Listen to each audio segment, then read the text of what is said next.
So today was the official release of Warface Breakout's Underground Season 2. Let's talk about it.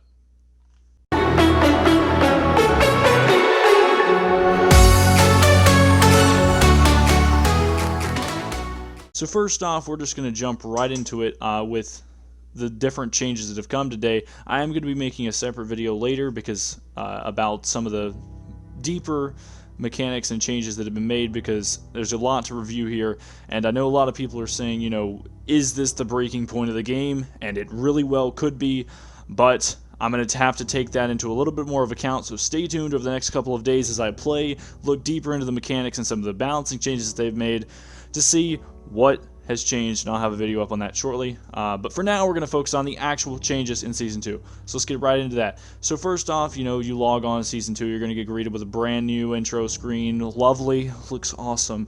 Alright, who cares? Okay, great. Looks awesome. Great new stuff. You're going to be showcased all the Season 2 skins, just like the video I made before. Yes, Season 2 skins were leaked early. Those are the Season 2 skins. Yes, great. Nice. We love it. Also, there's going to be 5 new knives added to the game. Maybe showcase those here, but you know, I was expecting more. Not really. It doesn't really matter, but nice new cosmetics. They've also added 89 new weapon skins and apparel items. That is a lot. That's a lot of new content. A lot of new content to grind. A lot. Have I said a lot already? Anyways, moving past that, there is now like 270 challenge cards in the game. That's a lot of challenge cards. A lot. I mean, I only have, and I logged on and I had like 70. I used to have 30. They did add the flag, country-based challenge cards to the game, so that's really nice if you want to rep your country wherever you live. Even if you don't live in a country. If you live in space. Well, sadly, that's not a flag, but you can imagine. There's also been new special challenge cards added, especially some very interesting ones that are labeled as unknown. So keep a lookout for these challenge cards and trying to unlock them, because it seems to be a secret. I'm liking this so far, though. But moving on, we also have the Season 2 ranked challenge cards, looking really great in my opinion. The cosmetics so far, as I had mentioned before, in this season are really holding up and looking like they're going to be great.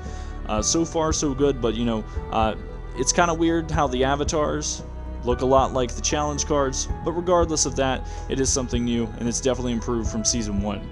And speaking of avatars, there is a vast array of avatars, there is a lot of new avatars, and they're a lot better than they were in the previous season, so thank you. Anyways, but yeah, avatars and also the new loot boxes. There's some debate on whether this is actually legit or not, but it says you can still get Season 1 caches, but you have to buy them. Not sure why, but I mean, if you're up for that and you really want some Season 1 content and don't want to get it from the Breakout box, I mean, go for it, man. If you're rich and a millionaire, go for it. That's that. But regardless of that, there is the new underground caches, and yes, they have some amazing cosmetics. There is some amazing cosmetics in those 89 cosmetics. The weapon skins are way better than they used to be. Everything is way better than it used to be. It's spectacular. Also, the new apparel items for the Wardens and the Reapers. Even if you don't have the year pass, you can still pick up some really dope outfits. So look out for that. Moving on, though, we have the next big change in this update. Weapon rebalancing. And it hit hard. I mean, it hit hard. If you think your handguns were awesome, I don't know who uses handguns in this game, but they're not awesome anymore. Handguns were nerfed drastically, I believe, by like 8 damage points. I'm not exactly sure myself. I will have to. Hold on one second. Let me just pull up the page here. Yes. I was not prepared to make this video. Yes, alright, but in the meantime, yes, many things were rebalanced. Many weapons have been rebalanced, and this is exciting in many ways. Although, in my opinion, I wished that they would have rebalanced the sniper rifles. They rebalanced everything, but the sniper rifles, I don't know why. I really don't know why. But, you know, shotguns now do less penetration. That is something to keep in mind if you were thinking the shotguns were a little bit excessive or if you don't really understand the penetration system, you can't really, you know, argue about what is. It's different. But back to handguns. Yes, handguns received almost over a 10 damage decrease and a increase in fire rate. Most handguns received all 3 tiers. That includes the Glock 18C and the CZ75 Auto. They've all been nerfed with different stats.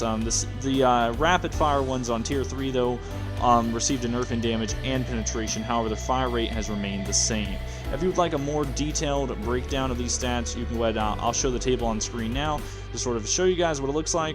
And I'm just going to talk about a few things here and not really going to discuss it all. But the SMGs have also received a buff, tier 1 at least, and tier 2. They've received a great buff, up to 32 damage instead of 25, and range. It's really great. Also, pointing out tier 1 assault rifles, they have nerfed, or sorry, not tier 1 assault rifles, they have nerfed tier 3 assault rifles, and they have buffed tier 1 assault rifles. So the M16 now does 8 more damage and a lot more range. The tier 3 assault rifles, however, the SCAR and the VHS, do 8 less damage and a lot more range as well. They now do 45, but they do less damage. So, also they've improved the LMGs in the game, and as well, I mentioned before, they've nerfed the shotguns. Also, if you're an SMG lover, your SMGs have had a slight buff and a slight penetration nerf, but a slight buff nonetheless, and in range. So, moving on from that, there is a lot to look at in the season. This season is currently going to be lasting for about 77 days, which puts the end date around the middle of December, towards the end of December. So if you're looking for when the next season will be coming out, you can look around that time, basically next year into Christmas. Anyways, from there, there's a lot to look at here. You know, there's so much new stuff that they've put in. You have bomb skins. Bomb skins are just one of the many new things that has been added. There's only 2 bomb skins currently at the moment, but if you want to make your bomb look like it's out of an 80s movie, classic movie, where they blow something up, I mean, do it. James Bond all the way you want. I mean, it's whatever. They've also mentioned that they've made several slight changes to further improvements, the ping system, and I'm hearing a lot of reviews from several people saying that the game has overall in itself improved, which is great, and that is a great thing. I'm glad to be hearing that the game is improving. They've also changed other minor effects, such as the bomb planting sound and how you hear enemy footsteps. They're now louder, so that pesky little person with a knife, you can now hear them. Also, big feature. They have added pinging in the game now. So I haven't actually experimented with this myself, but according to what they say, it is you can now ping things on the map on the mini map for your teammates. Thank you. We can call out now. We cannot die. They've also changed the background menu, and when you do call outs in game, there will be a nice little radio effect playing, not your guy just shouting across the map like bomb site A. You know, it's Reapers for the cause. I mean, you know what I mean. It's just, and no, that was my voice. But also, you can apparently purchase items through the customization tab now. I don't know what that's really about. I've experimented with that myself, but it's not 100% accurate, and I'm not sure what they mean by that. But regardless, that's just another little weird thing that they've added. Obviously, we got the new map, so if you haven't played on Slum District yet, you should definitely try to play it, because it's going to be insanely hard to get on that map. There's 6 maps now. It's only one of the 6, so have fun trying to get that. They've also added a leaderboard system to see who's the best in the season. If you really want to be better than everyone else, now you can be. Also, you can put stickers on your weapons if you always want to stick that little sticker on your weapon. I mean, because everyone puts stickers on guns since Fortnite, but it's whatever. If you want to put fun things on your gun, you can do it. Also, victory poses, heavily inspired by I don't know what game. There's a lot of games to do victory poses. Fall Guys, Hyperscape. I mean, there's a lot of things out there doing that sort of thing now. But if you like victory poses, there's 10 new ones, and you can separately select them for the Wardens and the Reapers. There's also a new weapon progression system in Warface, and you will be provided with 3 challenges for each weapon. They're in the challenge cards menu if you're wondering where they are. It's gold, silver, or bronze, silver, and gold, I think, something along those lines. Basically, it's get kills with that weapon in particular, and it's a lot of kills. If you want to get the gold, you have to get 1,800 kills. Just to get the bronze one, I believe, it is 400 kills for every individual weapon.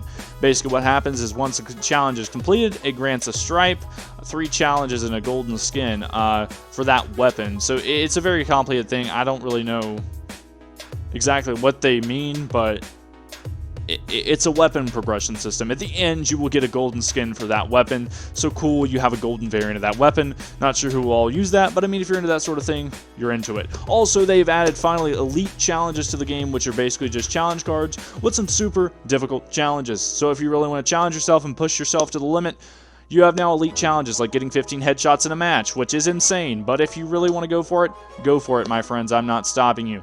But that's going to be all it for this video. I tried to cram in everything as fast as possible, as much as I could get in this video, but there is going to be more in the future. So I recommend that you stay tuned to my channel and subscribe if you want to. If you like my videos, if you hate my videos, that's great too.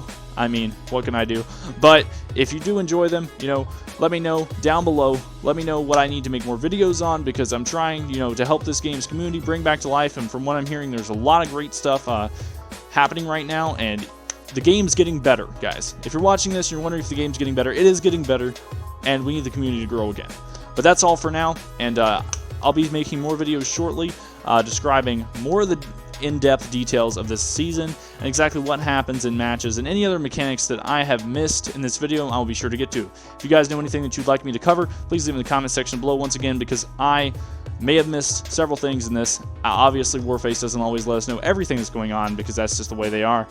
But thank you once again for watching, and I'll see you in the next one. Stay safe.